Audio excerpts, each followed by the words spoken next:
Donald Trump has been sentenced in his New York criminal case after a long delay. He won't face any punishment, but will enter the White House as its first ever convicted felon. Trump was convicted last May on criminal charges involving hush money payments to Stormy Daniels back in 2016. I spoke to senior editor at Lawfare, Anna Bauer, who was at the sentencing today. She says it was a pretty straightforward affair. There was little suspense going into the sentencing today because the judge already indicated his intention to sentence Trump to what's called an unconditional discharge. That is a sentence in which basically his conviction becomes more concrete and finalized, but there's no real penalties associated with it. He is released without having to do anything else, including incarceration, including no fines. So effectively, it is a more of a kind of symbolic declaration rather than a true penalty. So going into today, there was not much suspense around what exactly the judge would do in terms of the outcome, but there was a little bit of questions around, what would the judge say? The judge allowed audio recording. And so there were some questions about, would the judge maybe admonish Trump? So there was a little bit of tension around that, but Trump was not there. He appeared virtually, and it was a much more relaxed proceeding than most sentencing hearings that I have been to because of the lack of drama and suspense around all of it. But it nonetheless was a very remarkable hearing to watch the former president of the United States and now president-elect, about to be inaugurated in 10 days' time, sit before a judge appearing virtually and listen to this sentencing hearing, a really remarkable sight. What was his demeanor, Anna? So Trump's demeanor was quite, one might say, impassive. He was not. He was not lively. He was unsmiling most of the hearing. But at one point, he did speak. The judge gave him the opportunity to speak on his own behalf, as is his right during a sentencing hearing in New York. And the president-elect did indeed speak for the first time throughout this criminal trial. For the most part, he has remained relatively silent. He did not elect to testify on his behalf during the trial. But here we heard him for the first time in court. We, of course, have heard him speak about this case outside of court. But for the first time on the record in court, he defended his conduct.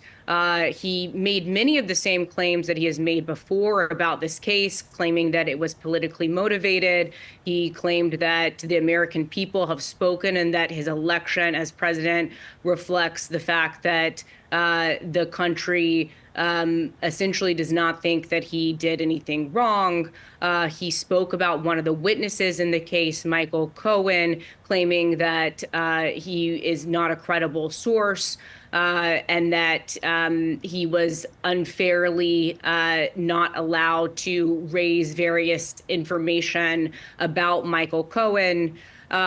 He also made additional false claims that he has made before about one of the prosecutors in the case, Matthew Colangelo, claiming that he is essentially an agent of the Department of Justice, and that the Department of Justice, which is the federal law enforcement arm, which has separate ongoing prosecutions or formerly had ongoing prosecutions against Trump, he claimed that the Department of Justice was involved somehow in this state case, which there is no evidence to suggest that they were.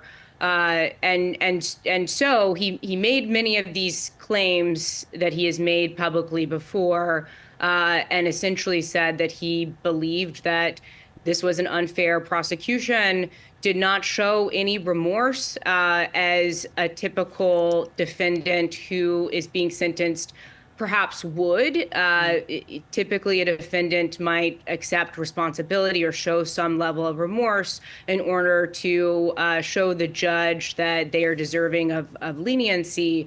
However, here, because Trump knew that he was going into this sentencing with no possibility of incarceration on the table, I think it was very clear that he felt he had nothing to lose. Yeah. And so he gave a very defiant speech. Does it in any way affect or harm his coming presidency?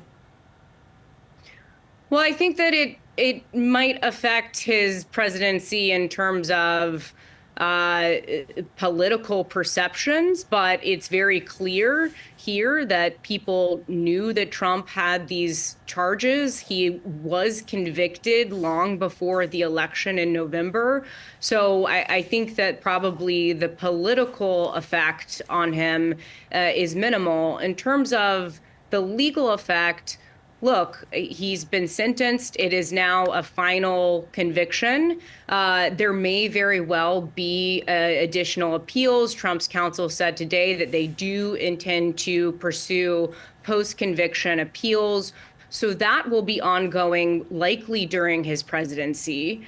But in terms of any kind of legal obligations that it might impact his presidency, other than the appeal, there's nothing to this sentence in terms of a penalty. So he now enters his presidency free of any threat of incarceration or fines or probation or any other kinds of conditions.